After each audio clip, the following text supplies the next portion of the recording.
નમસ્કાર. ભાજપમાં થયો મોટા પાયે ડખો. સાબરકાંઠા બેઠક પરના કોંગ્રેસના ઉમેદવાર તુષાર ચૌધરીએ મોટી પ્રતિક્રિયા આપી છે. હાલમાં રાજ્યમાં સાબરકાંઠા ભાજપમાં ઉકળતા ચરુ જેવી સ્થિતિ છે. આ ઘટનાને પગલે કોંગ્રેસ ઉમેદવાર ડોક્ટર તુષાર ચૌધરીએ ભાજપ પર શાબ્દિક પ્રહારો કર્યા છે. આ બધી વચ્ચે કોંગ્રેસના દિગ્ગજ નેતા અને સિનિયર નેતા તુષાર ચૌધરીએ મોટી પ્રતિક્રિયા આપી છે અને ભાજપ પર આકરા શાબ્દિક પ્રહાર કર્યા છે.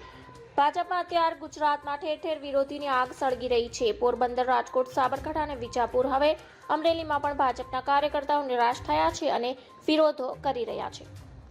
તુષાર ચૌધરીએ ભાજપની શિસ્તબદ્ધની વાતોની પોલ ખોલી છે. તેમણે કહ્યું કે ભાજપ હાર ભાળી જતા ઉમેદવારો બદલી રહી છે. ભાજપના કાર્યકરો અંદરોઅંદર એકબીજાનો વિરોધ કરી રહ્યા છે.